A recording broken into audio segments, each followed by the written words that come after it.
Mutiara Hikmah Official, menyingkap hikmah di balik sunnah.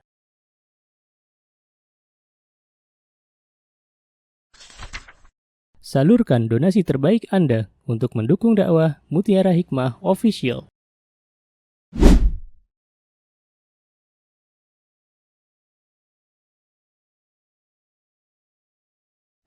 Mari kita ikut serta dalam pembebasan tanah wakaf untuk pembangunan Masjid Mutiara Hikmah. Bagi Anda yang ingin menyalurkan donasi, bisa melalui rekening Bank BSI di nomor rekening 2200220245 atas nama Masjid Mutiara Hikmah.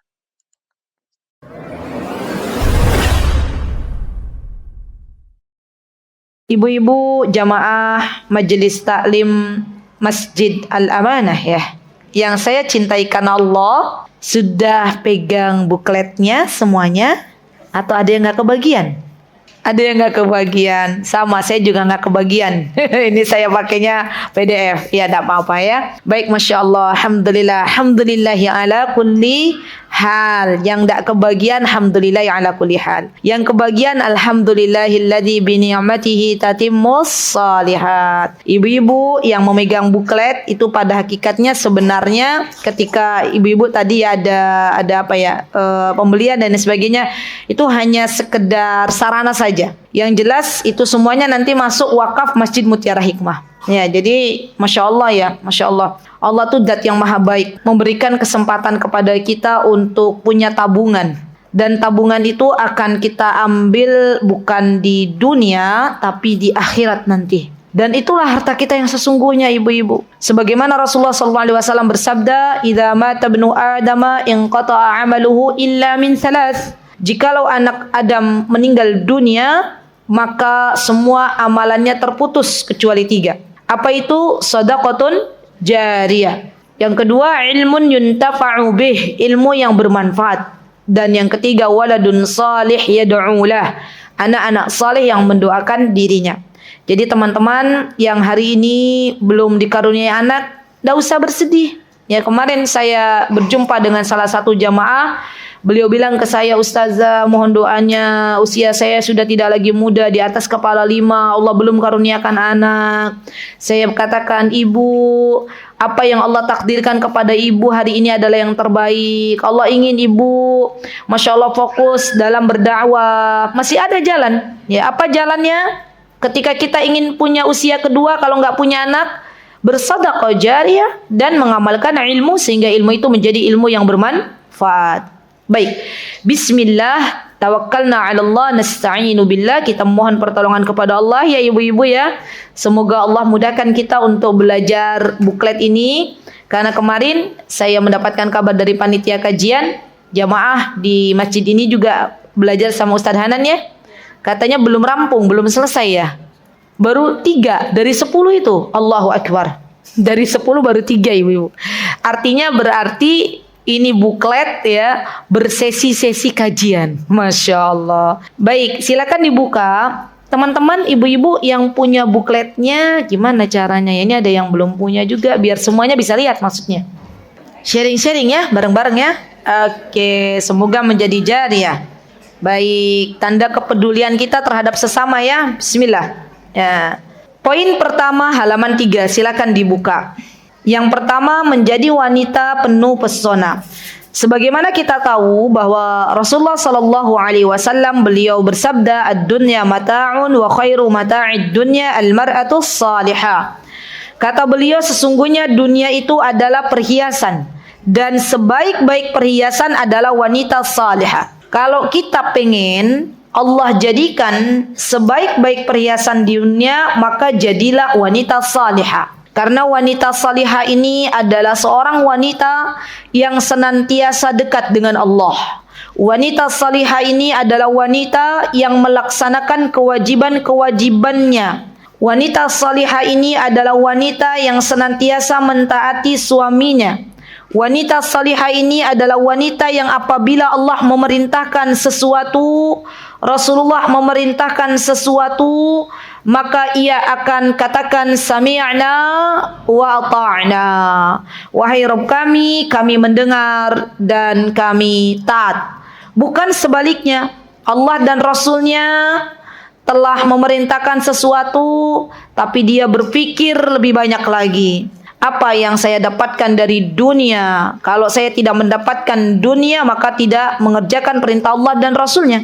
Ya, dan ini bukan wanita salihah. Karena wanita salihah itu diantara sifatnya adalah ketika ada perintah dari Allah dan Rasulnya, maka dia bersegera berfastabiqul khairat. Wanita salihah ini wanita yang cerdas. Kenapa mereka termasuk dari wanita yang cerdas? Karena yang mereka pikirkan ibu-ibu bukan hanya kehidupan dunia.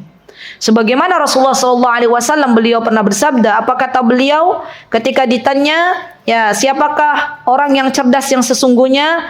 Kata Rasulullah SAW, orang yang cerdas yang sesungguhnya adalah orang yang banyak mengingat kematian dan menyiapkan bekal untuk hari setelah kematian. Artinya wanita salihah ini wanita yang tujuannya, yang punya harapan bukan jangka pendek, tapi jauh dia memandang. Dia akan memandang bagaimana saya nanti nasib saya di akhirat. Subhanallah. Apakah nanti ketika di akhirat Allah golongkan dirinya untuk berjalan di atas sirat dengan cepat, atau sebaliknya dengan merangkak? Wanita salihah ini paham kalau segala amal yang dilakukannya akan dicatat oleh para malaikat. Maka dia berusaha untuk menambah amal-amal salihnya yang nanti ketika dia menerima rapot, ketika ia menerima buku catatan amalnya, ia akan melihat, Masya Allah, nilainya bagus semua, nggak ada rapot merah. Ya, ini dia wanita salihah. Dan sesungguhnya ya akhwat, kita diciptakan oleh Allah Subhanahu wa taala tidak lain dan tidak bukan untuk beribadah. Wanita salihah adalah wanita yang senantiasa menjadikan aktivitas sehari-harinya bernilai ibadah di hadapan Allah Subhanahu wa taala. Jadi apapun yang dia lakukan, dia masak, yang menghidangkan makanan untuk keluarganya, mengajarkan Al-Quran kepada anaknya, menemani buah hatinya bermain, semuanya diniatkan untuk Allah. Masya Allah, ini wanita salihah. Ya. Wanita salihah ini tidak mau kalau kehilangan kesempatan untuk beribadah. Maunya kalau itu ibadah di depan. Masya Allah, tidak mikir-mikir. Ya. Ini wanita salihah. Karena bagi sebagian wanita muslimah itu ada kaum mendang-mending. Tahu kaum mendang-mending? Jadi gini Bu Eka, contohnya ada uang, cukup untuk umroh, Kalau wanita salihah kan berpikirnya akhirat, dia pengen dosanya dihapus oleh Allah, maka uang yang Allah berikan mending untuk umroh, gitu kan? Pokoknya saya mau pakai untuk umroh nih. Nah kaum mendang-mending nih mikir-mikir, daripada nanti umroh gitu. Misalnya lah saya sebutkan bilangan 40 juta misalnya ya. 40 juta ini daripada untuk umroh mending untuk apa? Untuk misal, untuk apa ibu-ibu? Kau mendang-mending ini renov rumah. Nah, daripada untuk umroh, untuk haji, uang haji proda misalnya ratusan juta, mending untuk beli mobil. Ini kau mendang-mending itu namanya. Paham Bu Eka? Ya, itu namanya kaum mendang-mending ya. Jadi mendang-mendingnya itu pikirannya dunia, mending dunia, subhanallah. Padahal yang namanya akhirat ya akhwat, ya kita harus prioritaskan. Allah itu zat yang maha baik. Setiap apa yang kita keluarkan di jalan Allah pasti Allah ganti. Maka wanita salihah ini paham, cerdas ya. Ya. Apa yang ia gunakan ya di jalan Allah Subhanahu wa taala pasti Allah ganti. Ya. Bukan hanya di akhirat, Allah ganti di dunia berlipat-lipat. Jadi kaum mendang-mending ini kaum yang memang dia juga berpikir gitu ya, nanti gimana, terlalu banyak mikir ya. Jadi kita ini hidup ibu-ibu jangan terlalu banyak mikir, yang penting banyak berzikir. Nah ya, jadi kalau banyak mikir nih otaknya nggak nyampe Bu ya, mikir nggak beramal solih Ya, berzikir. Masya Allah. Nah, ini wanita salihah. Baik.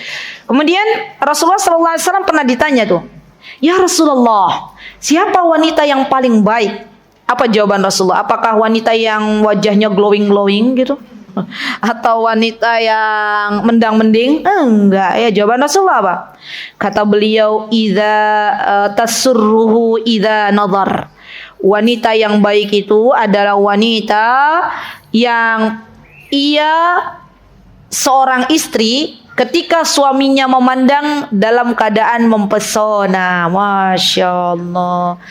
Jadi istri yang cerdas tuh Bu, istri yang dia berpikir, kalau suamiku memandang aku dalam keadaan bersih, aku dalam keadaan sedang memakai baju yang suami saya suka, bukan yang saya suka.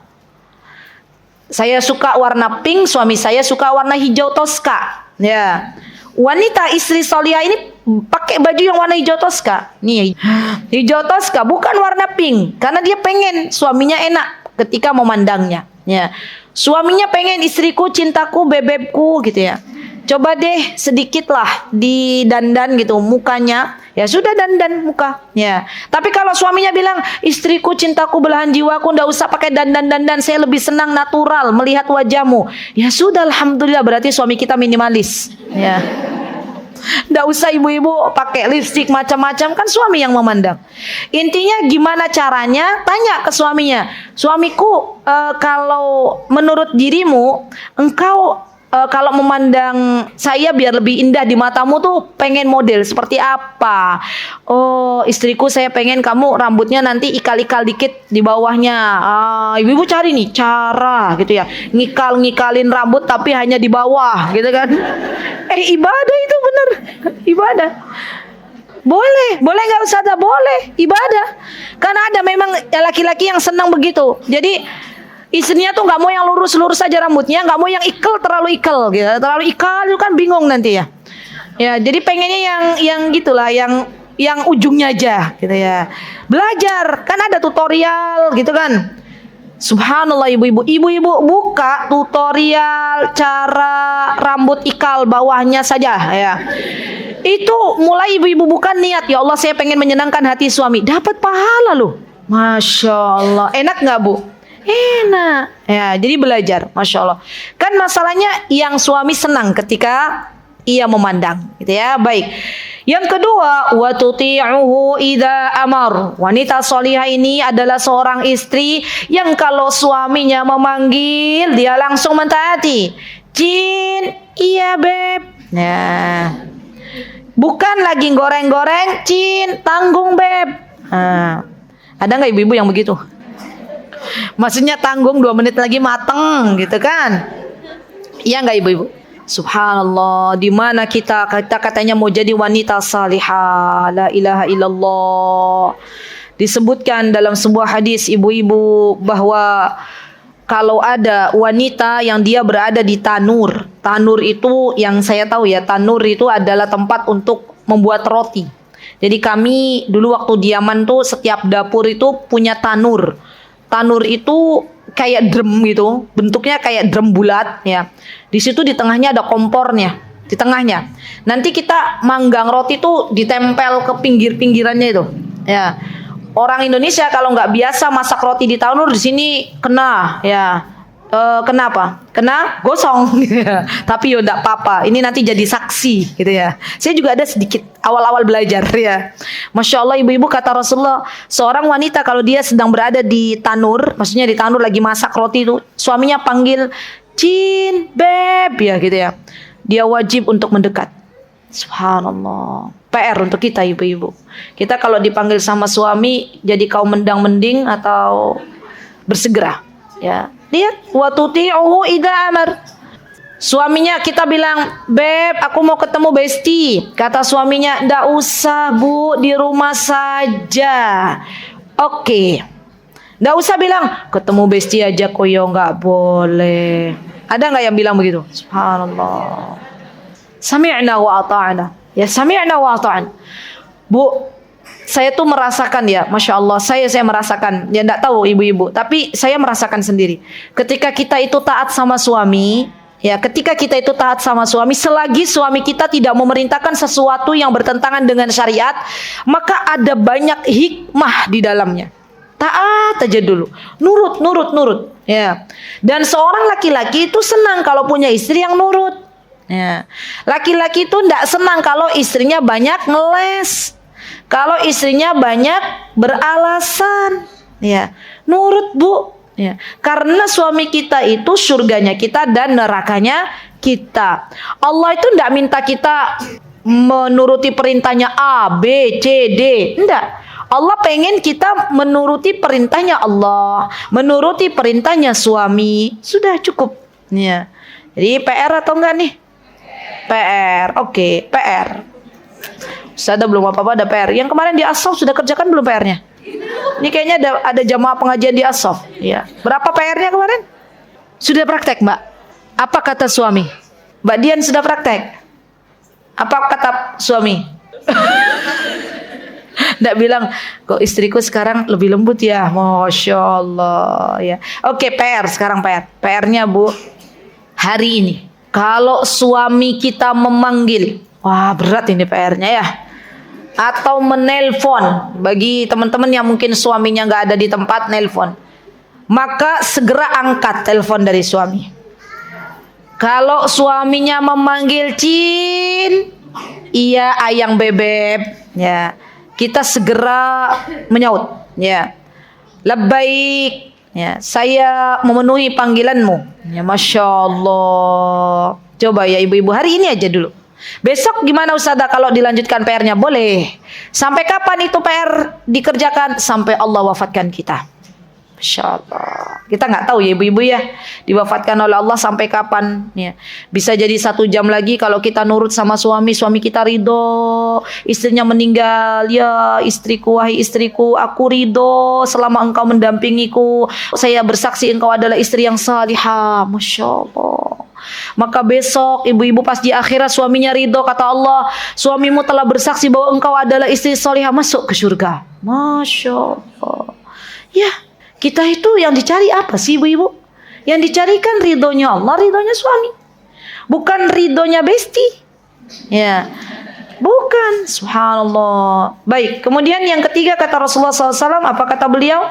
Beliau mengatakan wala tukhalifuhu fi nafsiha wa maliha bima yakrah, dan dia tidak menyelisih suaminya pada diri dan hartanya sehingga membuat suaminya benci. Subhanallah, betul.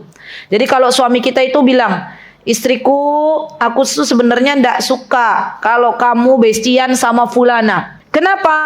Karena kalau kamu bestian sama fulana, pulang-pulang banyak ngeluh, pulang-pulang minta dibelikan tas brindit-brindit gitu ya, pulang-pulang kok jadinya berbeda ya. Suami tuh kadang merasa juga loh ibu-ibu, dengan siapa kita bergaul, kita pulang tuh kan beda. Ibu-ibu kalau bergaul dengan wanita-wanita salihah, ibu-ibu pulang ke rumahnya dobrolin begini, Beb, Masya Allah ya, tadi saya ketemu sama besti, Masya Allah, ternyata bestiku tuh hafalannya udah banyak, Masya Allah gitu ya. Boleh nggak saya ikut halakoh? Nah, kata suaminya, itu tuh bestimu yang bagus gitu ya. Dari kemarin berarti nggak bagus. Kenapa? Karena dari kemarin bestiannya ya kalau pulang ke rumah minta dibelikan tas yang brindit-brinditan ya. Jadi apa yang dicintai oleh suami kita lakukan, termasuk dalam memilih teman ya akhwat. Ya, saya tuh sering ya berbicara sama suami saya. Kalau misalnya ada panitia kajian atau apa, saya kadang curhat ya. Di Jogja, cintaku, biasanya suami tanya, gimana lancar kajiannya hari ini? Alhamdulillah. Gimana yang menjemput? Alhamdulillah, Masya Allah begini. Oke, ya. Suatu hari pernah tuh, Masya Allah, saya dapat panitia yang nggak biasa jemput gitu. Kodarullah yang biasa jemput itu beliau berudzur, saya dijemput sama driver akhwat. Ya, driver akhwat di Jogja tuh ada. Intinya saya waktu itu nggak nyaman lah. Saya bilang saya nggak nyaman dengan akhwat itu gini. Terus kata suami saya, udah saya nggak mengizinkan engkau wahai istriku kajian di tempat majlis taklim itu kalau dijemput sama akhwat itu. Gitu ya. Ya sudah, saya kasih tahu panitia kajian, maaf suami saya belum meng-ACC saya untuk pergi ke majlis taklim kalau masih dijemput oleh ukhti itu. Gitu. Ya sudah, kan itu suami saya nggak suka. Ya. Jadi kita itu nggak usah banyak berpikir saya pengen terlihat wah di mata besti tapi ternyata suami kita nggak suka. Ya, yang kita prioritaskan tuh gimana suami kita itu suka. Ya, yang dibenci oleh suami kita tinggalkan. Yang disukai oleh suami kita lakukan. Begitu ya ibu-ibu. Suami kita nggak suka salad, ya nggak usah kita kasih salad. Ya.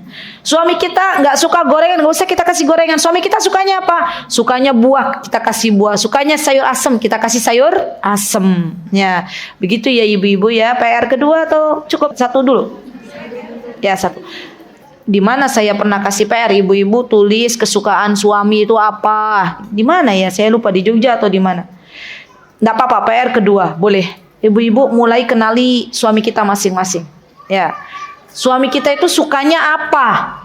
Yang disukai apa, yang enggak disukai apa? Ditulis. Ya, banyak. Banyak ya, ditulis. Kita berusaha untuk menghadirkan sesuatu yang dicintai oleh suami kita. Dan kita tidak menghadirkan sesuatu yang tidak disukai oleh suami kita. Dan itu bagian dari akhlak yang mulia. Masya Allah. Dan Rasulullah SAW pernah bersabda, min sa'adat ibni Adam thalatha, wa min saqwati ibni Adam thalatha.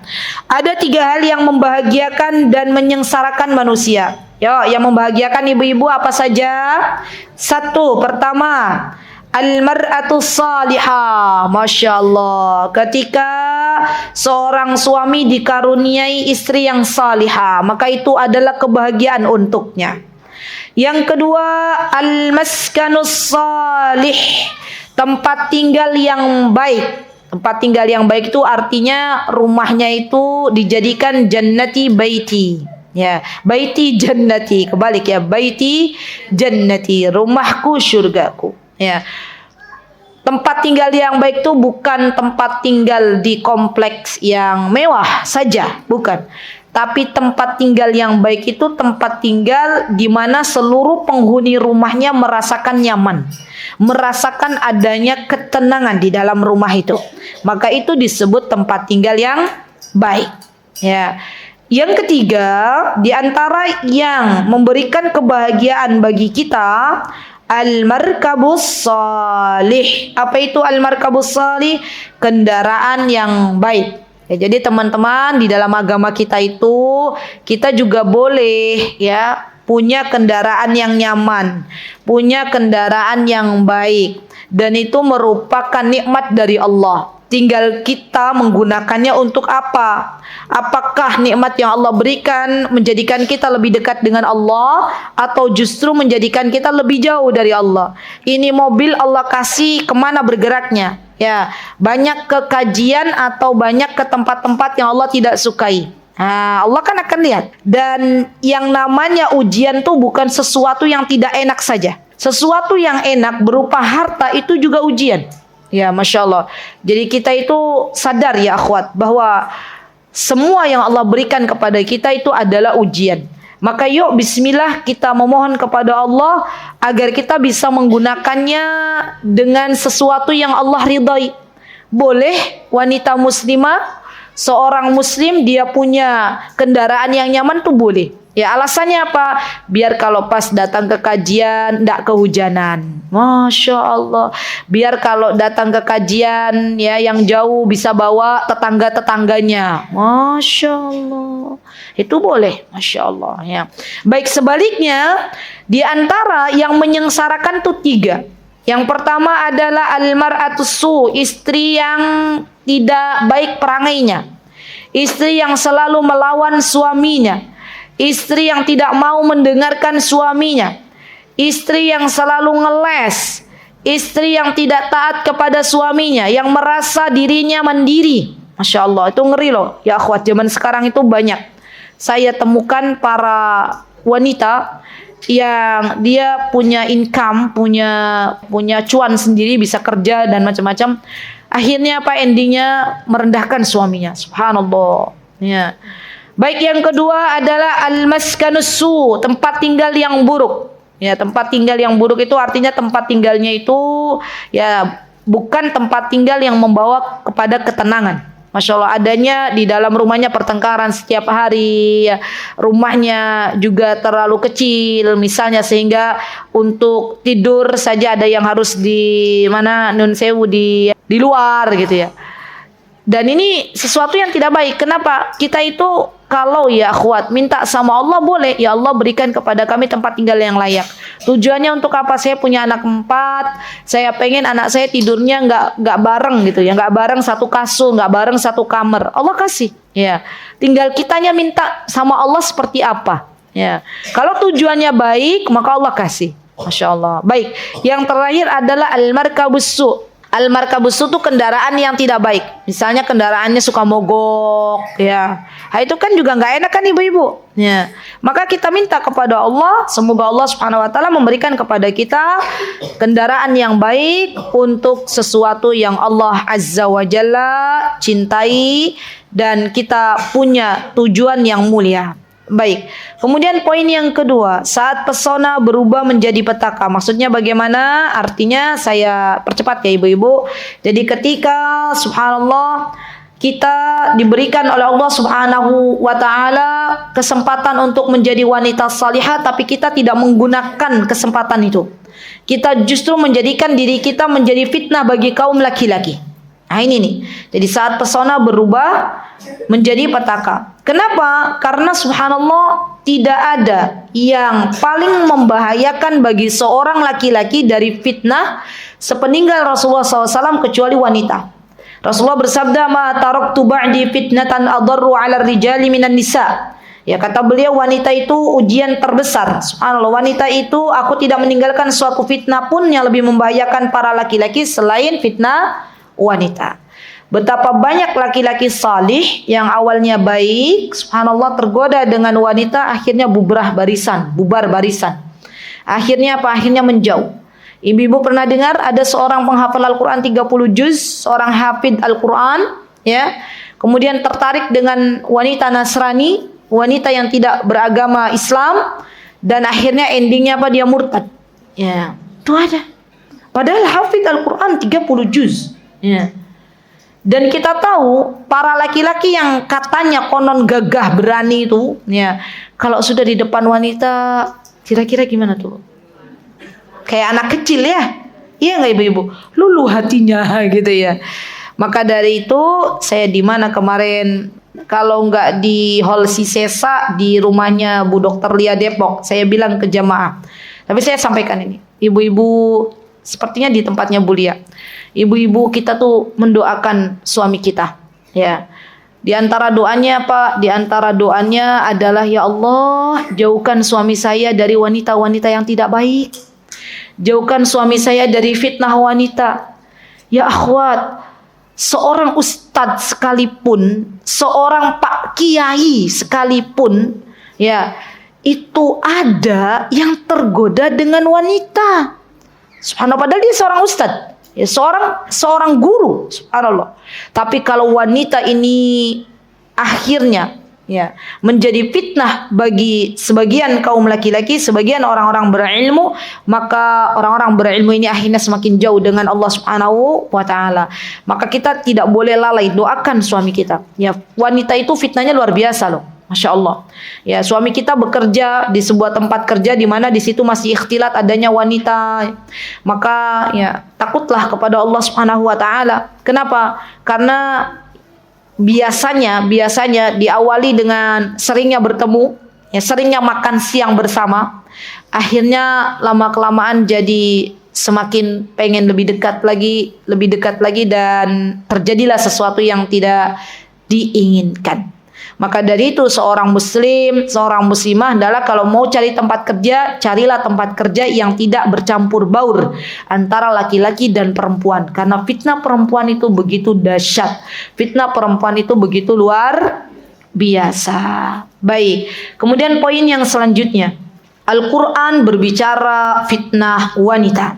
Yang pertama dalam surah Al-Imran, yang kedua dalam surah An-Nur, yang ketiga dalam surah At-Taubah, dan yang keempat dalam surah Al-A'raf. Ada 4 ayat di sini.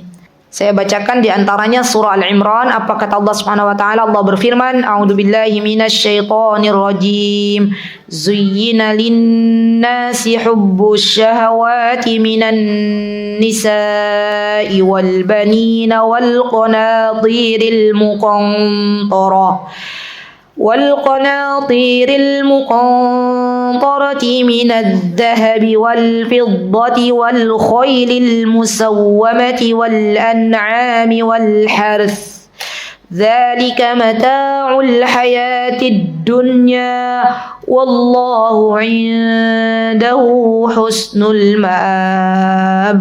Lihat, apa kata Allah Subhanahu wa taala? Dijadikan indah pada pandangan manusia kecintaan kepada siapa, ibu-ibu? Yang pertama coba dilihat, siapa yang Allah sebutkan di sini? Cintanya ke siapa? Bukan anak-anak yang pertama disebut. Padahal kan anak-anak harusnya lebih lucu tuh. Ya enggak, ibu-ibu? Tapi yang pertama disebut siapa? Wanita. Dan kalau kita belajar tentang ilmu Al-Qur'an, jadi ada tuh ilmu tentang Al-Qur'an. Yang namanya ilmu Allah itu luas, ibu-ibu. Al-Quran ini nggak cukup untuk dibaca, tapi juga kita pelajari, kita tadabburi dari maknanya, dari keagungan bahasanya. Ada ilmunya namanya i'jazul Quran. Nah, ilmu tentang keagungan bahasa Al-Quran. Dan ini biasanya dipelajari oleh teman-teman yang masuk jurusan tafsir hadis. Ya, yang masuk jurusan ilmu Al-Quran ini baru dipelajari. Ya, kalau kita biasanya mempelajari Al-Quran sampai di level mentadabburi Al-Quran. Begitu ya, ibu-ibu ya. Jadi dalam Al-Quran tuh misalnya Allah menyebutkan nih, penyebutan pertama wanita. Berarti kata para ulama yang dimaksud di sini adalah fitnah wanita lebih dahsyat daripada fitnah-fitnah yang setelahnya. Ya, fitnah anak, fitnah harta dan lain sebagainya. Sampai-sampai ibu-ibu ada laki-laki itu yang berani pinjam online gara-gara pengen dapat wanita. Dia menjerumuskan dirinya untuk mendapatkan cinta seorang wanita. Ya, maka dari itu kita banyak-banyak berdoa, kencangkan doa kita, ibu-ibu. Ya Allah, jagalah suamiku dari wanita-wanita yang tidak baik. Ya Allah, jauhkanlah suamiku dari fitnah syahwat dan fitnah syubhat. Jadi ini sudah dibahas kemarin di Hall Sisesa.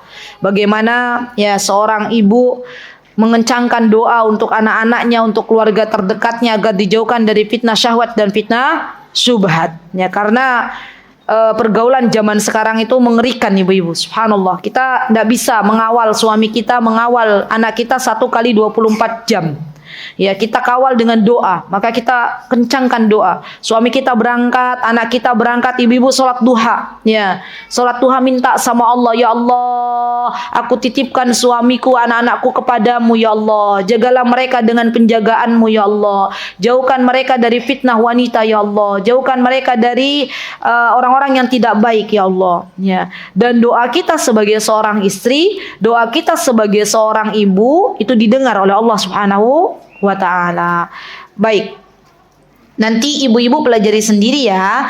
Intinya kalau dalam surah An-Nur kita itu diminta oleh Allah Subhanahu wa ta'ala untuk menundukkan pandangan, baik laki-laki maupun perempuan. Kenapa Ustazah kok diminta menundukkan pandangan? Karena biasanya maksiat itu diawali dari sebuah pandangan. Imam Ibnul Qayyim rahimahullahu ta'ala, beliau menuliskan sebuah kitab di kitab Ad-Da'i wad-Dawa, Ad-Da'i wad-Dawa. Kata beliau, di antara sarana maksiat yang akan membawa bencana di antaranya adalah dengan banyak melihat. Maka kita para muslimah dan suami kita kaum laki-laki diminta oleh Allah untuk menundukkan pandangan, baik di dunia nyata maupun di dunia maya. Hati-hati bu dalam memandang. Ibu-ibu, kalau tipe ibu-ibu itu kan kita punya masing-masing, kita kenal diri kita masing-masing ya. Kalau kita tuh tipenya begini, Ustazah, saya tuh tipenya Ustazah suka terfitnah dengan kaum laki-laki. Misal contoh. Berarti ibu-ibu kalau mau ngaji nih ya, cari kajian yang mengisi itu akhwat ya. Atau cari kajian yang mengisi ustadz tapi pakai hijab. Ya. Kenapa? Karena dikhawatirkan kalau kita ini tipenya mudah tergoda dengan kaum laki-laki, mudah kalau lihat ustadznya Masya Allah ganteng, kita mudah jadi membandingkan antara sang ustadz gitu ya dengan suami kita. Lebih baik kita menghindar.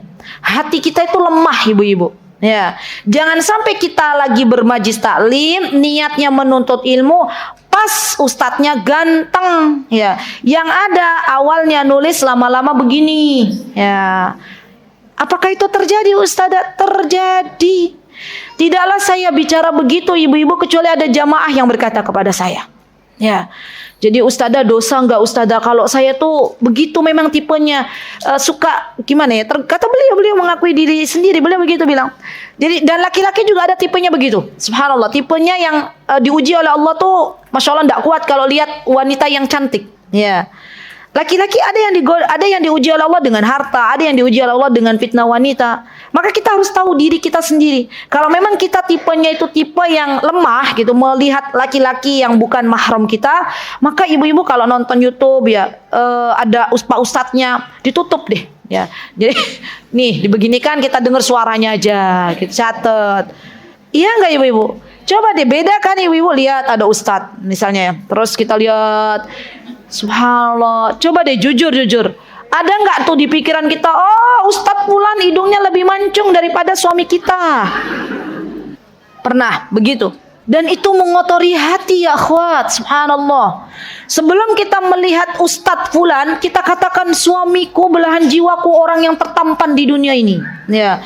Tapi ketika kita melihat laki-laki yang lebih indah, tampan, lebih menawan, kita katakan suamiku kok tidak lebih ganteng daripada Fulan. Subhanallah. Lihat bu. Jadi kita itu subhanallah, lihat diri sendiri, kita kelemahannya di mana? Oh, saya tuh kelemahannya hobi belanja. Ya, misal itu kelemahan saya, Ustazah, hobi belanja. Ya sudah, nggak usah punya aplikasi macam-macam. Ya. Kalau belanja offline aja. Ya, kenapa? Karena ini ujian dari Allah. Ya, jadi kita harus punya kenali diri kita masing-masing. Kelemahan kita ada di mana? Begitu ya ibu-ibu ya. Masya Allah. Dan kita tundukkan pandangan. Saya insya Allah bisa Ustazah. Saya insya Allah tidak terfitnah dengan para bapak-bapak. Kenapa? Karena saya itu kalau menunduk, ya kalau saya lewat saya tundukkan pandangan. Masya Allah, Allahumma barik. Masya Allah, bagus.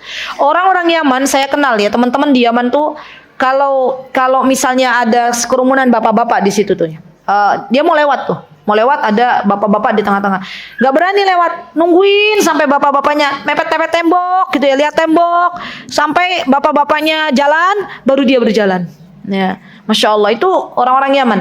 Karena mereka takut, walaupun mereka sudah bernikob, ya karena nikob Yaman tuh ada dua, ada yang kelihatan matanya, ada yang nggak kelihatan matanya.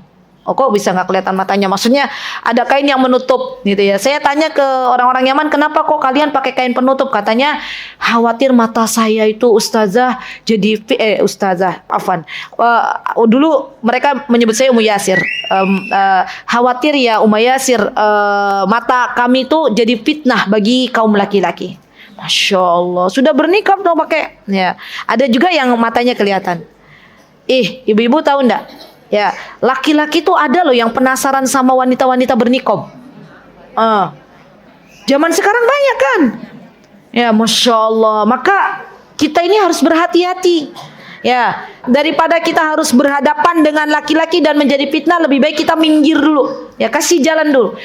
Dan subhanallah ibu-ibu, saya melihat, Masya Allah, Allahumma barik. Di Madinah khususnya, itu wanita-wanita penduduk asli Madinah kalau lagi umroh atau pas bareng gitu ya, di wanita-wanita Saudi lah, mereka tidak akan berani masuk lift kalau di situ hanya bapak-bapak. Ya, orang Indonesia Raya yang tercinta, ada bapak-bapak, ya di situ hanya satu wanita yang bisa masuk. Subhanallah. Padahal itu bisa jadi fitnah. Ya, maka yuk bismillah, yuk kita jaga diri kita baik-baik. Jangan sampai kita menjadi fitnah bagi kaum laki-laki, juga jangan sampai kaum laki-laki menjadi fitnah bagi kita. Gitu ya. Baik. Nah, kemudian di sini nanti ibu-ibu surah Taubah pelajari sendiri ya. Kemudian ini di dalam surah Al-A'raf, di mana Masya Allah bahwa sesungguhnya Nabi Adam alaihissalam dikeluarkan dari surganya Allah itu disebabkan karena bujukan istrinya beliau. Ya, nah ini kalau wanita ini sudah merajuk-rajuk, sudah merayu-rayu suami, rata-rata suami jadi berbelas kasihan dah ibu-ibu. Apalagi ditambah air mata yang keluar. Wah, nggak tega. Nih ibu-ibu, yang namanya laki-laki itu sifatnya, kalau laki-lakinya masih lurus ya fitrahnya ya, itu paling nggak tega kalau dengar rengekan para kaum wanita. Ngerengek-rengek, gitu, ngerengek-rengek, lembut, rengek, nangis, itu udah nggak tega tuh. Ya, tapi laki-laki paling nggak suka kalau lihat wanita mendebat dirinya. Ya, jadi jangan coba-coba ibu-ibu mendebat suami kita, kalah kita bu. Ya, yang ada kalau kita mendebat mereka, yang ada rame itu rumah. Ya, daripada kita mendebat para suami kita, lebih baik kita meminta maaf kepada suami kita. Beb, saya minta maaf ya kalau suara saya ternyata lebih keras daripada suaramu. Doakan semoga saya dijadikan oleh Allah sebagai istri yang solihah. Yang ada suaminya bilang gimana? Yang ada bilang gimana kalau istrinya sudah bilang begitu? Sama istriku saya juga minta maaf, gitu kan? Ya, mungkin selama ini dalam membersamaimu masih banyak kekurangan. Masya Allah. Tapi kalau yang satu suaranya tinggi, yang satu suaranya tinggi, piring berterbangan, Masya Allah ya. Itu yang ada rumah tangganya apa bu? Rumah tangganya bubar barisan.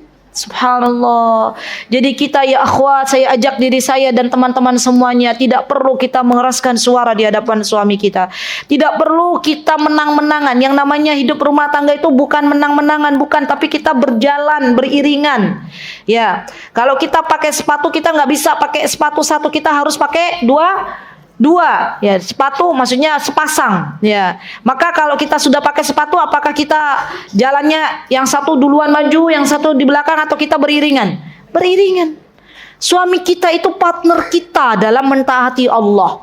Maka dalam hal ini tidak ada yang perlu berebut ya untuk masalah dunia.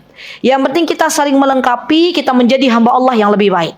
Begitu ya. Baik. Kemudian yang keempat, saat para ulama bicara fitnah wanita. Ini masih fitnah wanita ya, belum kisah. Oke, semoga Allah mudahkan nanti kalau nggak habis, nanti next mudah-mudahan kita sambung kembali ya. Yang nggak kebagian bukunya tolong ustadzah dicatat biar nanti ada kesempatan mereka punya buku juga. Ya, baik.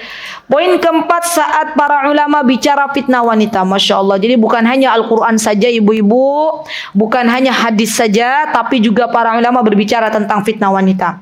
Di antaranya ya disebutkan dalam kitab Sifatus Safwah ya, oleh Sa'id ibnul Musayyib, beliau berkata, tidaklah syaitan berputus asa dari suatu hal kecuali ia akan mendatangi dari sisi fitnah wanita. Masya Allah. Kalau syaitan itu sudah tidak bisa mengganggu seorang laki-laki hamba Allah, ya dia seorang laki-laki yang tangguh, seorang laki-laki yang senang sholat berjamaah di masjid, seorang laki-laki yang bersegera menunaikan kewajiban-kewajibannya, tidak bisa diganggu oleh setan, maka setan akan mendatangkan wanita. Subhanallah. Dan disinilah jebakan Batman ya, yang dilakukan oleh syaitan. Maka hati-hati. Semoga Allah jadikan kita semuanya istri-istri yang salihah, wanita-wanita yang salihah. Karena kita pernah dengar ya ibu-ibu ya, ada wanita-wanita itu yang memang hobinya ganggu kaum laki-laki. Ya, bahkan yang lebih miris lagi nih, yang lebih miris, saya sharing dengan salah satu ustadzah di tempat kami mengajar. Mereka masih muda-muda, kata mereka, ustazah, kalau pas lagi ngisi anak-anak muda itu tolong sampaikan pesan ya, bahwa fenomena zaman sekarang itu anak-anak muda, terutama para gadis zaman sekarang itu mereka tuh lebih suka milih laki-laki yang sudah beristri tapi banyak uang daripada perjaka tapi kere. Anak-anak muda zaman sekarang. Dan itu fenomena ibu-ibu. Kenapa? Kalau dulu jujur ya, kita kalau mau milih ada laki-laki nih, laki-laki yang sudah punya istri, laki-laki yang belum punya istri, jujur kita pilih yang mana? Begitu ya kira-kira ya. Sekarang tuh dunia terbolak-balik. Mereka lebih senang memilih laki-laki yang sudah beruang. Ya. daripada laki-laki yang masih berusaha berikhtiar. Kalau kita kan dulu pokoknya yang penting suka duka kita jalani bersama ya Cin, gitu kan sama suami ya. Dimulai dari naik motor, boncengan gitu ya, naik sepeda ontel, kan itu Masya Allah ada kenangan tersendiri. Anak-anak muda zaman sekarang nggak bisa.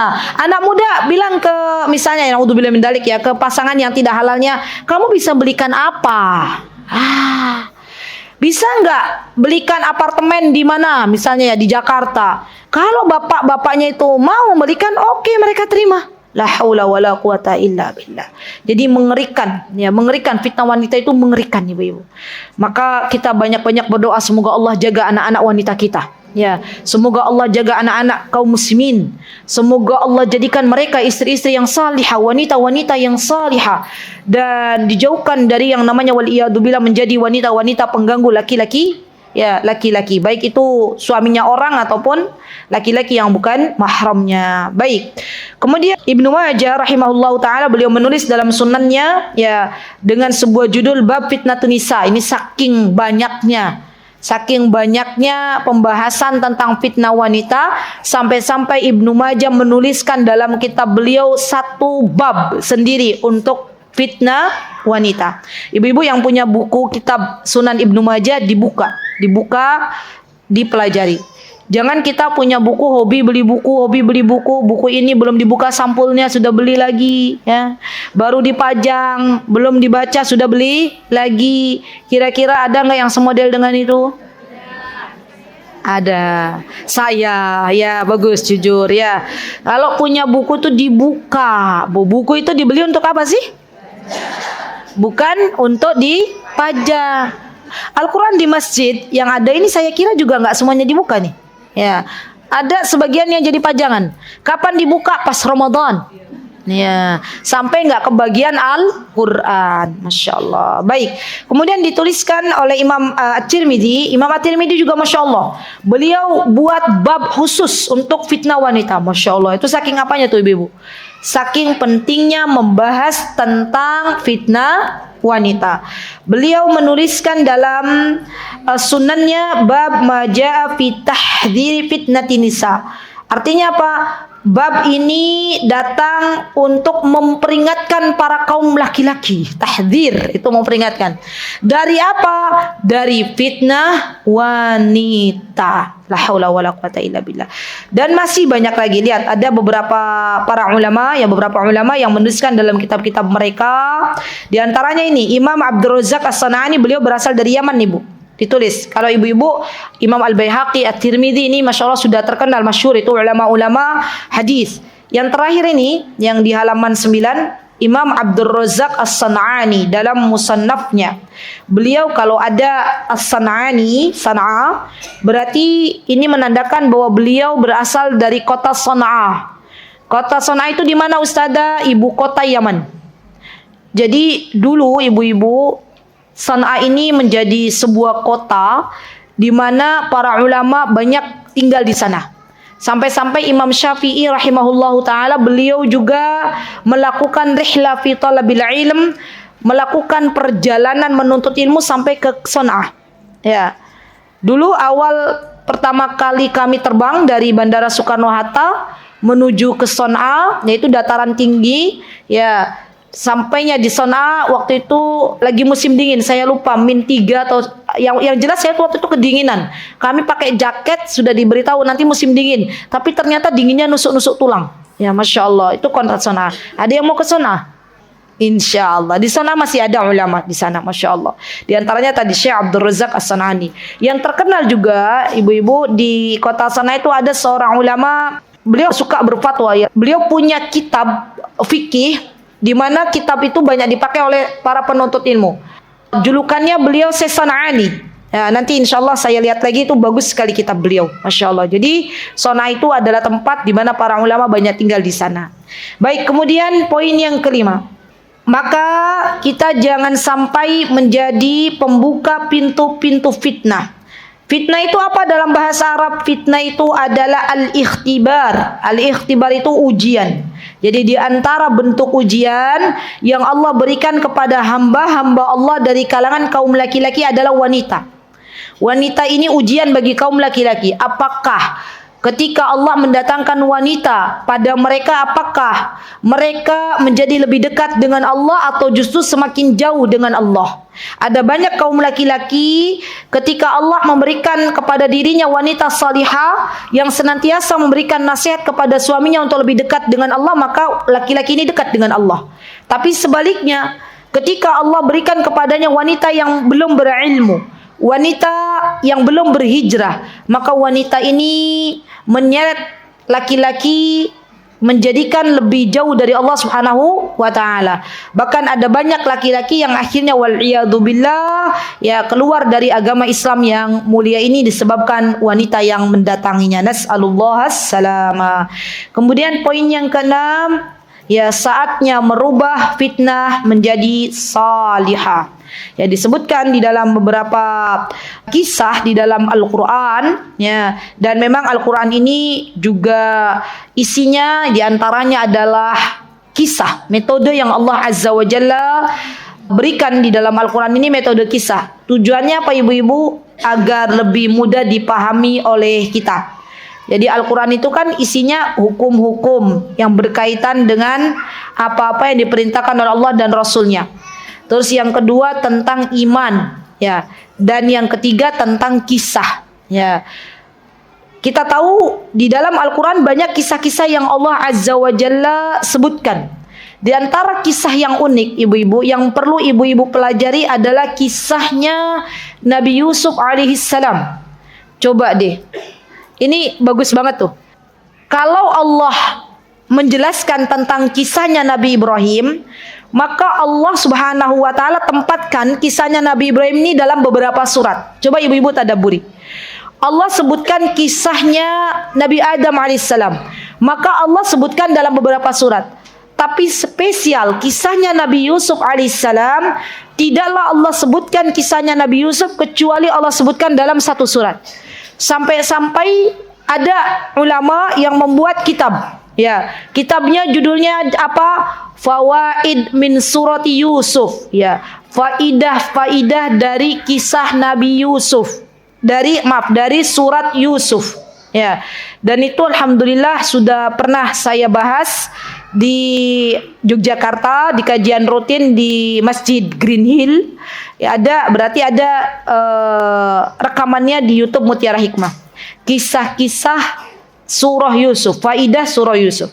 Itu bagus untuk kita belajar tentang pengasuhan anak-anak. Ya, Masya Allah, dari awal sampai akhir. Alhamdulillah, selesai, alhamdulillah. Baik. Nah, kemudian poin yang selanjutnya, nah ini baru nih mulai. Yang pertama adalah belajar dari kisah Khadijah. Ibu-ibu, siapa yang kenal Khadijah? Ada yang kenal Khadijah? Siapa? Istrinya Rasulullah. Istri yang keberapa? Pertama. Namanya siapa? Khadijah binti siapa? Khuwailid. Masya Allah. Khadijah ini ibu-ibu adalah seorang wanita muslimah ya, yang memiliki karakter luar biasa. Ya, maka dari itu Allah menyandingkan ibunda Khadijah ini dengan Rasulullah. Karena Allah tahu bahwa tidak ada yang mendampingi Rasulullah SAW kecuali ini adalah wanita yang paling baik. Maka ibunda Khadijah radhiyallahu anha, beliau menjadi hadiah bagi Rasulullah SAW dari Allah Subhanahu wa taala untuk mendampingi kehidupan Rasulullah SAW. Bahkan kalau kita pernah dengar kisahnya beliau, Rasulullah SAW tidaklah menikah ibu-ibu dengan wanita lain kecuali ya setelah beliau ditinggal oleh ibunda Khadijah radhiyallahu anha, ya kan? Rasulullah waktu menikah sama ibunda Khadijah punya istrinya berapa? 1, ya. Sampai ibunda Khadijah meninggal dunia, Masya Allah.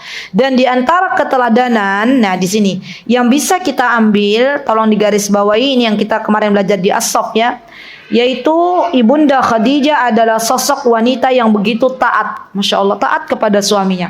Rasulullah bilang apa? Ibunda Khadijah bilang sami'na wa ta'na. Ya, tidak pernah ngeles.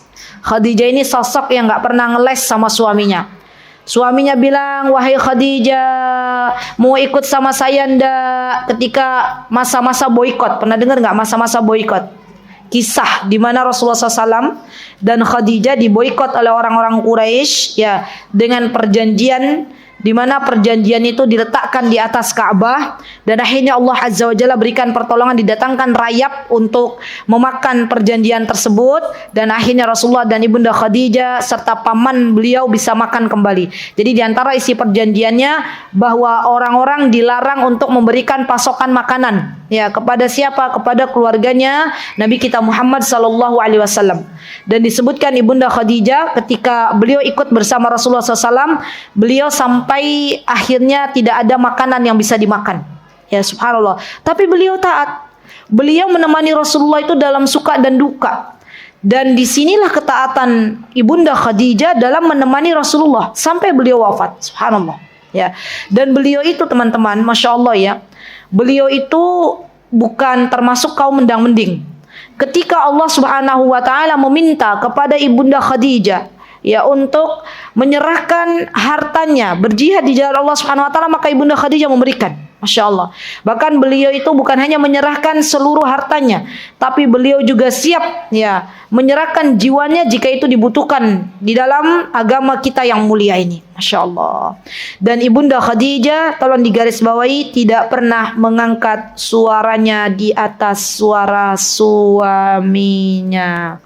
PR untuk kita semua dan PR untuk diri saya. Semoga Allah Subhanahu wa taala zat yang maha baik memberikan kepada kita petunjuk hidayah untuk menjadikan kita istri-istri yang salihah. Istri-istri yang menenangkan jiwa suami kita ketika kita pulang. Sebagaimana Ibunda Khadijah menjadi sosok istri yang menenangkan jiwa suaminya ketika Rasulullah sallallahu alaihi wasallam mendapatkan wahyu pertama. Iya enggak, ingat enggak kisahnya? Rasulullah mendapatkan wahyu pertama, ya kan? Rasulullah pulang, beliau ketakutan, ya. Maka Ibunda Khadijah, beliau ketika Rasulullah SAW mengatakan zammiluni, zammiluni gitu ya, maka Ibunda Khadijah segera menyelimuti Rasulullah tanpa harus bertanya dari mana engkau, kenapa terlambat datang. Tidak seperti kita teman-teman. Suami datang terlambat, yang pertama kali kita ucapkan apa? Kok datangnya terlambat? Dari mana? Tumben, gitu kan kira-kira kan? Subhanallah, jauh kita dari Khadijah ya akhwat, jauh kita dari Ummu Sulaim. Yuk kita menghela nafas dulu. Ya Allah. Ya Allah. Baik, bahkan Masya Allah ya, Abu Hurairah radhiyallahu anhu beliau pernah berkata, ya Jibril pernah mendatangi Nabi kita Muhammad SAW. Masya Allah, ata Jibril alaihissalam ila Nabi SAW. Faqala, Jibril bertanya kepada Rasulullah SAW, ya Rasulullah, ya kata Jibril, hadihi Khadijah, qad atattuha wa ma'aha ina fihi idam, au ta'amun au syarabun. Subhanallah. Lihat, dikisahkan, bayangkan ya ibu-ibu ya. Malaikat Jibril itu diperlihatkan Khadijah sedang menghidangkan makanan atau minuman untuk Rasulullah SAW. Berarti kita bisa mengambil faidah bahwa Ibunda Khadijah itu teman-teman, ya beliau itu suka masak, suka menghidangkan. Bukan kalau mau menghidangkan untuk suaminya nunul-nunul datang makanan. Ya, seperti kita zaman sekarang. Nunul-nunul, tahu nunul-nunul? Ya, suami mau datang, datang makanan. Ya enggak, Ibunda Khadijah tuh berproses. Masya Allah, Masya Allah. Waktu kami ke Mekah, enggak tahu Mbak Dian ikut enggak waktu itu ya, kita itu pernah ke museum namanya Museum Al-Amudi.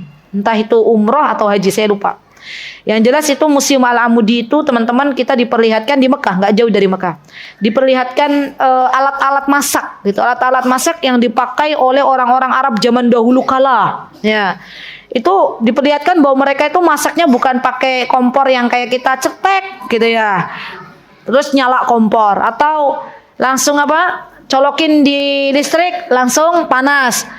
Mereka itu Masya Allah tahu kayak orang zaman dulu tuh. Ya, yang harus menyalakan api dulu. Wah, itu bener-bener tuh kita dikasih tahu ini loh. Dulu kompornya nih kayak gini nih, kayak buat kayak tungkunya gitu ya. Dan itu masya Allah ibu-ibu zaman dulu tuh kalau mau tepung kita diperlihatkan tuh nggak kayak kita beli di toko dapat tepung gitu ya. Mereka itu harus menumbuk dulu, ada alatnya. Ya, saya tuh membayangkan ya. Ya Allah, dulu tuh para wanita termasuk Ibunda Khadijah tuh Masya Allah ya, pengorbanan untuk menghidangkan makanan itu luar biasa. Masya Allah. Nggak heran kalau Fatimah itu sampai minta khadimah, sampai minta ART kepada Rasulullah. Karena memang Masya Allah ya, wanita-wanita zaman dulu tuh menghidangkan satu piring makanan tuh prosesnya lumayan panjang. Masya Allah. Dan di sini disebutkan oleh malaikat Jibril, atatka, Khadijah sedang datang kepadamu bawa makanan dan minuman. Ibu-ibu tahu apa kesukaan makanannya Rasulullah? Apa? Gorengan? Gak ada. Rasulullah sukanya apa? Kambing. Tapi kambing juga gak semua daging ibu-ibu. Ya kambingnya bagian paha. Pahanya bagian depan. Subhanallah. Jadi kita itu memang sebenarnya ya, kalau kita mengikuti jejak Rasulullah, kita tuh cinta sama Rasulullah, makan daging itu makan yang paling utamanya bukan buntut jadi sop ya, bukan kaki kepala dimakan. Dan memang saya temui ibu-ibu orang Arab itu yang namanya, mohon maaf ya, buntut, kaki, jeroan tuh nggak dimakan. Hanya ada di kita orang Indonesia Raya yang Masya Allah semua dimakan. Oh iya kan kau mendang-mending. Subhanallah, subhanallah, subhanallah. Eman-eman. Padahal kalau kita makan yo kolesterolnya banyak. Subhanallah. Yuk bu, yuk bismillah yuk. Sudah mulai kita kalau mau makan kita pilih yang paling bagus. Daging kayak Rasulullah maunya paha bagian depan. Tidak apa-apa. Boleh Ustazah, boleh. Ya. Kita itu kan dikasih rizki sama Allah. Dan yang namanya rizki itu sesuatu yang kita makan, bukan sesuatu yang kita simpan.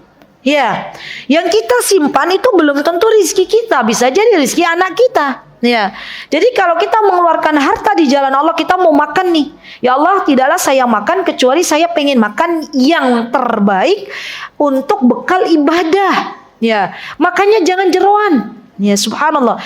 Di Arab itu jeroan dibuang ibu-ibu. Yang biasa ngambil buntut, ya kaki, kepala itu hanya orang kita, orang Indonesia Raya. Subhanallah. Lihat, ya. Rasulullah menyukai daging kambing dan tidak semua daging kambing dimakan oleh beliau. Beliau menyukai paha bagian depan. Jadi ibu-ibu kalau mau beli kambing, beli. Saya sudah mempraktekkan itu. Saya beli ke tempat kambing, pemotongan kambing yang jual kambing. Saya beli, Pak saya mau beli daging kambing paha bagian depan. Sudah dikasih. Ya, nggak nambah jeroan bu, mboten. Tahu mboten nggak? Nggak, gitu ya. Kan biasanya pedagang pengen kita lebih pengen nambah gitu ya, nggak. Saya pengen belinya itu aja. Ya masya Allah. Baik, kita lanjut ke Ibunda Khadijah. Minuman Rasulullah yang paling dicintai, wasyarabun. Apa ibu-ibu? Ayo kita harus kenal. Sirup, boba, bukan juga. Apa yang dicintai Rasulullah? Nabiz. Nabiz ya susu, tapi bukan susu instan. Apalagi susu sapi. Beliau suka susu kambing. Ya, dan beliau suka nabiz. Nabiz itu rendaman kurma. Ya, beliau suka itu. Ya. Jadi Masya Allah ya, sehat banget Rasulullah itu. Allahumma salli ala Muhammad wa ala ali Muhammad. Beliau tuh gak pernah sakit. Kenapa? Kecuali di akhir-akhir karena beliau diracun oleh wanita Khaybar. Ya itulah beliau merasakan racun itu masih tersisa dalam tubuhnya. Tapi sebelumnya beliau Masya Allah, Allahumma barik sehat walafiat. Masya Allah. Kenapa? Karena pemilihan makanannya juga bagus. Pemilihan minumannya juga bagus. Tidak semua yang diminum Rasulullah itu mengandung gula. Ya, kita zaman sekarang yang kita minum gula-gulaan. Ya, baik. Fa idza hiya atatka faqra 'alaiha assalam min rabbiha 'azza wa jalla. Lihat ibu-ibu. Kata malaikat Jibril, wahai Rasulullah, kalau istrimu datang yang saat ini sedang membawa makanan dan minuman untukmu, maka sampaikan kepadanya salam dari Rabbnya. Pernah nggak dapat salam dari Allah ibu-ibu? Belum usada siapa juga yang mau menyampaikannya kan? Khadijah itu spesial. Allah aja nitip salam. Ya, berbahagialah ibu-ibu kalau kita dapat salam dari orang solih. Minimal kita dapat salam dari orang solih deh. Ya, alhamdulillah, berarti orang solih itu mendoakan saya. Kan tidaklah kita menitip salam kepada seseorang, misalnya kayak kemarin saya diingatkan oleh Bu Sita, ya, Ummu Sofia, Ustazah kenal sama Ummu Ihsan. Oh iya, saya kenal sama beliau, pernah jumpa tuh di mana, di Jogja gitu ya.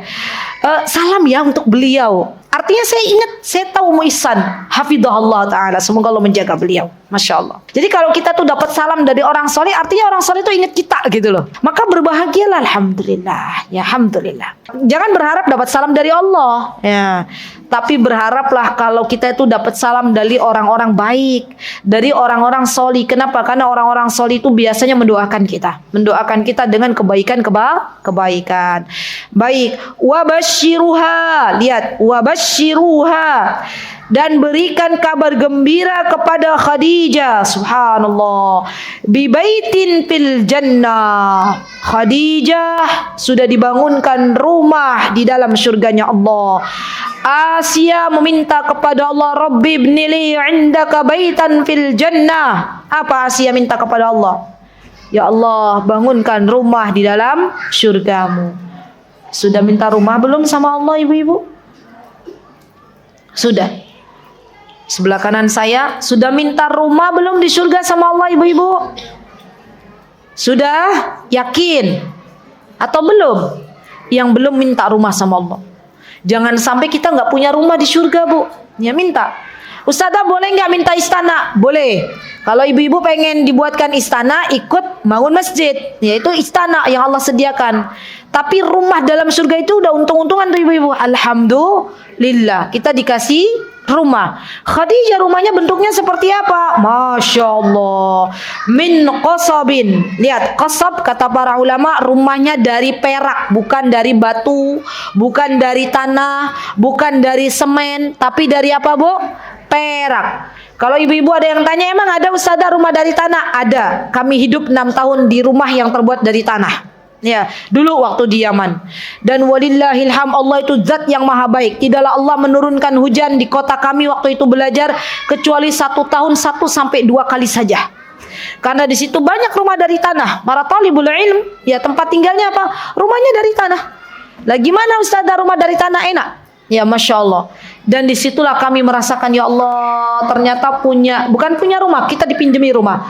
Ternyata kita itu hidup, ya Masya Allah, di dalam sebuah tempat, di dalam ruangan walaupun itu dari tanah, itu nikmat, ya. Karena dia bisa menjadikan kita tidak kedinginan, tidak kepanasan, ya Masya Allah. Dan itu bahagia sekali ibu-ibu, Masya Allah.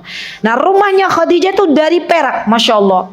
Di sini disebutkan la sahba fihi wala nasab, Masya Allah. Tidak ada suara kegaduhan di dalamnya dan tidak ada pula kelelahan di dalamnya. Dan kata para ulama disebutkan bahwa kenapa Khadijah diberikan rumah yang di situ tidak ada kegaduhan di dalamnya, karena Khadijah tidak pernah mengeraskan suara beliau selama hidup berdampingan dengan Rasulullah di atas suara Nabi kita Muhammad sallallahu alaihi wasallam.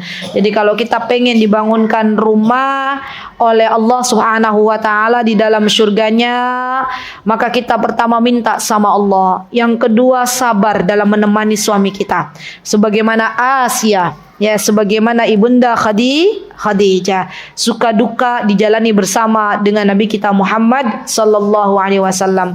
Bahkan ibu-ibu, kalau kita berbicara tentang Khadijah ini nggak cukup satu sesi kajian, bersesi-sesi kajian. Ya, bahkan Masya Allah, ya, disebutkan bahwa Khadijah ini wanita yang mampu membuat cemburu ibunda Aisyah. Jadi Rasulullah tuh saking cintanya kepada Khadijah, Masya Allah ya ibu-ibu. Kalau ada teman-temannya Khadijah, waktu Khadijah sudah meninggal dunia, teman-temannya Khadijah main ya ke rumahnya Rasulullah. Waktu itu ada ibunda Aisyah. Maka Rasulullah tuh dengar, oh itu suaranya teman-temannya Khadijah. Rasulullah pulang, mereka pulang tuh dikasih hadiah. Ya, apa dibawakan yang ada di rumah? Masya Allah, Masya Allah. Dibawakan apa yang ada di rumah? Sampai Aisyah bilang, ya Rasulullah, kenapa sih engkau tuh baik banget sama temannya Khadijah, cemburu ya? Kenapa engkau itu sebut-sebut Khadijah?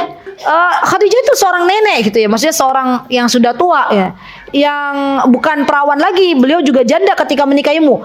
Itu tuh saking cemburunya ibu-ibu. Ya gimana sih seorang istri ya ketika dengar ada istri lain disebutkan, gimana ya? Pak Dian langsung gitu ya. Itu kan cemburunya pakai banget gitu. Kemudian Rasulullah mengatakan, cukup ya Aisyah. Ya, ingat jasanya Khadijah itu, kata Rasulullah ya, Masya Allah, Rasulullah itu bijak ya. Khadijah itu beriman dikala semua wanita waktu itu belum beriman. Masya Allah. Jadi Khadijah itu ibu-ibu wanita yang pertama kali beriman kepada Rasulullah dan kepada Allah Subhanahu wa taala. Masya Allah. Berat, Bu. Zaman dulu kan jarang wanita beriman. Ya. Ya kecuali siapa? Khadijah, Sumayyah. Sumayyah atau ibu-ibu Sumayyah? Sumayyah itu siapa? Siapa Sumayyah? Suaminya beliau namanya siapa? Yasir. Ya, betul. Sumayyah itu termasuk wanita pertama yang masuk Islam. Bahkan Sumayyah itu dikubur di pekuburan tidak jauh dari Masjidil Haram, bukan di Ma'la, tapi di dekat Masjidil Haram. Ada tuh, jarang kita tahu. Ya, kita taunya kuburan Ma'la. Jadi Sumayyah termasuk wanita pertama yang masuk Islam ya, dan sebelumnya adalah ibunda Khadijah. Dan Khadijah ini kata Rasulullah SAW ya, beliau berkata kepada ibunda Aisyah, Khadijah ini wahai Aisyah, kata beliau ya, adalah seorang wanita yang darinya saya dapat anak. Ya Masya Allah, anaknya Rasulullah SAW dari ibunda Khadijah berapa ibu-ibu? 6. Siapa saja? Siapa? Pertama anaknya Rasulullah pertama ya akhwat, Qasim. Yang kedua Abdullah, kemudian Zainab, kemudian Ruqayyah, kemudian Ummi Kulsum, dan terakhir Fatimah. Ibrahim dari Maria Al-Qibtiyah. Ya, jadi 6 anak dari Khadijah binti Khuwailid radhiyallahu anha. Masya Allah. Dan kata Rasulullah, wahai Aisyah, ya, perlu kamu ketahui, kata beliau, bahwa Khadijah ini, Masya Allah, seorang wanita yang rela memberikan hartanya, menolong agamanya Allah Subhanahu wa ta'ala. Jadi ibu-ibu, kalau kita pengen seperti Khadijah, maka kalau kita punya harta, jangan kita jadi kaum mendang-mending. Ya, kalau memang itu ya harta yang perlu kita keluarkan untuk menolong agamanya Allah, keluarkan. Sudah. Katanya kita pengen seperti Khadijah. Jadi Khadijah itu Masya Allah sosok wanita yang super lengkap. Masya Allah, Masya Allah. Ya, nurut sama Rasulullah. Ya, beliau juga Masya Allah biiznillah memberikan anak keturunan kepada Rasulullah, memberikan cintanya kepada Rasulullah, tulus kepada Rasulullah. Beliau juga seorang wanita Masya Allah yang menjaga dirinya. Khadijah sebelum menikah dengan Rasulullah SAW, beliau tuh mendapatkan julukan. Apa julukannya Khadijah? Ada yang tahu? Tahirah. Ya, Tahirah. Khadijah ini seorang yang tahirah. Disebutkan dalam kitab sirah bahwa Khadijah ini seorang wanita yang tahirah. Apa itu tahirah? Maksudnya beliau tuh menjaga dirinya. Sebagaimana kita tahu sebelum datang Islam, ada kaum wanita yang menjajakan dirinya kepada kaum laki-laki yang bukan mahramnya. Ibunda Khadijah menjadi wanita yang menjaga dirinya. Ya, beliau menghargai dirinya untuk tidak diberikan kepada laki-laki yang bukan mahramnya. Sebelum menikah dengan Rasulullah SAW, beliau pernah menikah dengan laki-laki lain. Tapi setelah ya suaminya yang pertama itu tidak ada, maka beliau menjaga dirinya, memuliakan dirinya. Ya, tidak bermudah-mudahan dengan laki-laki yang bukan mahram. Dan ibu-ibu tahu Khadijah binti Khuwailid ini adalah seorang wanita, Masya Allah, yang tidak pernah mengecewakan Rasulullah Sallallahu Alaihi Wasallam. Masya Allah, Masya Allah. Beliau itu senantiasa menyenangkan Rasulullah. Apapun yang beliau lakukan, pasti itu membuat Rasulullah senang. Masya Allah. Sampai-sampai, Masya Allah ya ibu-ibu, sampai-sampai Khadijah ini beliau rela, Masya Allah, memberikan apapun yang Allah titipkan kepada beliau, kalau itu untuk menyenangkan diri Rasulullah Sallallahu Alaihi Wasallam. Masya Allah. Jadi kalau kita pengen menjadi wanita seperti Khadijah, ya jadilah wanita-wanita yang menyenangkan bagi suaminya. Yang terakhir, tambah Saudah satu lagi ya ibu-ibu ya. Saudah binti Zam'ah. Saudah ini pendek. Jadi isinya Rasulullah tuh ada 11 ibu-ibu yang disepakati oleh ulama. Yang disepakati ada berapa? 11. Ibu-ibu belajar ya dari Ibunda Khadijah sampai Maimunah itu 11. Maria Al-Qibtiyah masih silang pendapat para ulama apakah Maria Al-Qibtiyah itu isinya Rasulullah atau budaknya. Tapi yang disepakati oleh ulama 11 bukan 9. Ya, kenapa? Karena yang kita pelajari waktu kita di madrasah ibtidaiyah isinya Rasulullah ada berapa? 9. Padahal yang benar ada 11. Di antaranya ini yang kadang sering dilupakan ini, nggak disebut. Beliau adalah Saudah binti Zam'ah. Ini istrinya Rasulullah yang kedua. Sebelum Rasulullah menikah dengan Ibunda Aisyah radhiyallahu anha. Di antara keteladanan yang kita bisa tiru dari Ibunda Saudah binti Zam'ah adalah Masya Allah. Ini luar biasa ini. Saudah itu punya hati yang lapang. Saudah itu memberikan jatah malamnya beliau kepada Ibunda Aisyah. Kenapa? Karena beliau tahu Rasulullah tuh senang kalau pas lagi sama Aisyah. Masya Allah ya. Ini madu jarang-jarang yang begini nih ya. Masya Allah. Kan pengennya di mana-mana ya, kalau madu tuh pengen yang penting dirinya kan. Ya Masya Allah, ini Saudah ini Masya Allah punya sosok berhati baja tuh, maksudnya hati yang legowan. Tahu legowan dah ibu-ibu? Apa legowo tuh bahasa Indonesianya? Yang lapang ya. Dan beliau Saudah itu sosok yang dermawan. Masya Allah. Beliau sosok yang Masya Allah dermawannya luar biasa. Masya Allah. Bahkan Ibunda Aisyah pernah mengungkapkan kekagumannya. Kata Ibunda Aisyah, tak ada seorang pun wanita yang lebih kusukai agar diriku menjadi sepertinya. Masya Allah. Aisyah pengen seperti Saudah. Kenapa? Karena ia adalah wanita yang tegar berjiwa besar. Tatkala masuk usia senja, ia berkata, "Ya Rasulullah, aku hadiahkan jatah giliranku bersamamu untuk Aisyah." Masya Allah. Keren gak Bu? Keren. Disebutkan Saudah ini, kalau dalam kitab sirah, beliau itu punya tidak apa-apa kita berkenalan dengan beliau. Ibunda Saudah ini Masya Allah punya tubuh yang berisi besar, Masya Allah. Dan waktu menikah dengan Rasulullah tuh usianya sudah tidak lagi muda. Maka beliau tahu diri. Ya, beliau tahu diri. Apa yang beliau lakukan? Yang beliau lakukan adalah memberikan jatah giliran beliau yang harusnya bersama Rasulullah diberikan kepada Ibunda Aisyah. Untuk apa? Agar Rasulullah lebih senang. Masya Allah.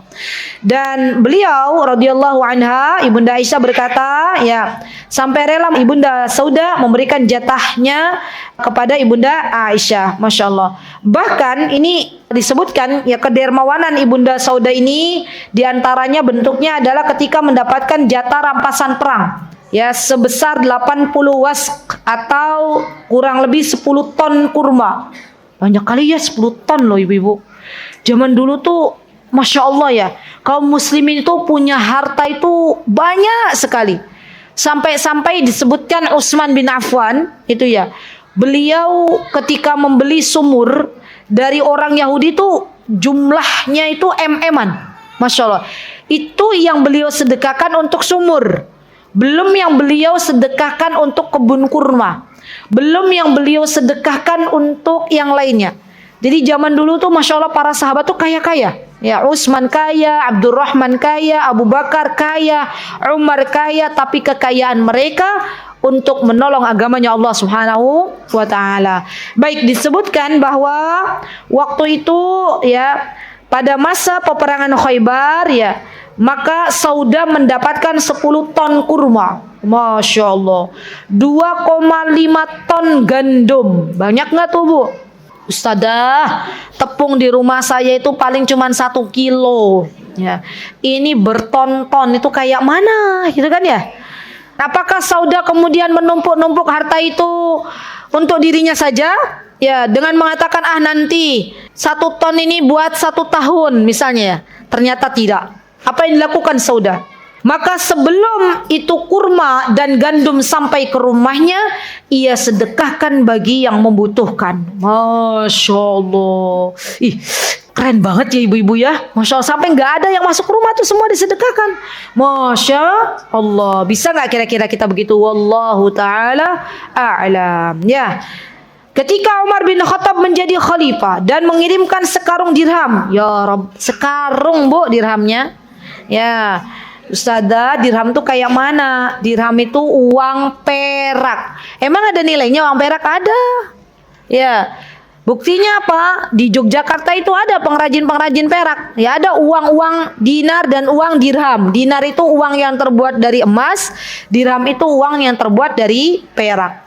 Maka waktu itu Khalifah Umar bin Khattab mengirimkan Saudah sekarung dirham. Masya Allah. Sebagaimana Umar juga kirim kepada istri-istri Nabi yang lainnya. Maka Saudah berkata, sekarung dirham ini sama dengan kurma Khaybar. Maksudnya sekarung dirham ini nasibnya sama. Jangan masuk ke rumahku, sebelum masuk ke rumahku sedekahkan untuk orang-orang yang membutuhkan. Masya Allah, Masya Allah, Masya Allah. Tidak heran ya ibu-ibu, kalau istri-istrinya Rasulullah itu semuanya nanti masuk surga. Ya. Dan Allah melarang sepeninggal Rasulullah SAW para sahabat menikahi istri-istrinya Rasulullah. Gak ada, gak boleh. Ya, kenapa? Karena Allah ingin istri-istrinya Rasulullah itu nanti di surga berdampingan dengan beliau. Masya Allah. Kenapa bu? Istri-istrinya Rasulullah itu dimasukkan oleh Allah Subhanahu Wa Taala semua ke dalam surga. Karena begini sifatnya. Ya, coba luar biasa kan? Ya, sifatnya apa tadi Sauda? Lapang dadanya, dermawan. Khadijah tidak pernah mengeraskan suaranya, mentaati suaminya. Masya Allah. Jadi faidah yang bisa kita ambil ibu-ibu pada hari ini, yang pertama, faidah terakhir. Ya, faidah bisa kita ambil, jadilah wanita salihah. Jadilah wanita yang mempesona dengan menjadi istri yang salihah. Jadilah istri yang tidak mengeraskan suara di hadapan suaminya. Jadilah seorang istri yang apabila suaminya memanggilnya sami'na wa ta'na. Jadilah seorang istri yang bisa menyenangkan hati suami sebagaimana Khadijah menyenangkan hati Rasulullah sallallahu alaihi wasallam. Jadilah istri yang menemani suami di kala suka dan duka. Jangan menemani suami hanya sebatas ketika suami kita bahagia, habis manis sepadi buang. Ya, jadilah seorang istri yang sabar. Sabar ketika suami kita diuji dengan ekonomi. Ya, karena ini ujian. Tidak semua para wanita itu bisa bersabar manakala diuji oleh Allah suaminya di PHK. Ya, manakala diuji oleh Allah suaminya mendapatkan ujian, ya misalnya ditipu orang. Ya, enggak semua wanita bisa bersabar. Jadilah seorang istri yang berlapang dada seperti Saudah. Jadilah seorang istri yang dermawan seperti Bunda Khadijah dan seperti Saudah radhiyallahu anhuma. Semoga Allah Subhanahu wa taala menjadikan kita semuanya wanita-wanita salihah. Semoga Allah Subhanahu wa taala menjadikan kita semuanya istri-istri yang salihah. Semoga kelak Allah wafatkan kita dalam keadaan husnul khatimah. Amin Allahumma amin. Terima kasih, jazakunallahu khaira, barakallahu fi kunna jami'an. Aqulu qawli hadza wa astaghfirullah li wa lakum wa akhiru da'wana alhamdulillahi rabbil alamin. Assalamualaikum warahmatullahi wabarakatuh. Mutiara Hikmah Official, menyingkap hikmah di balik sunnah.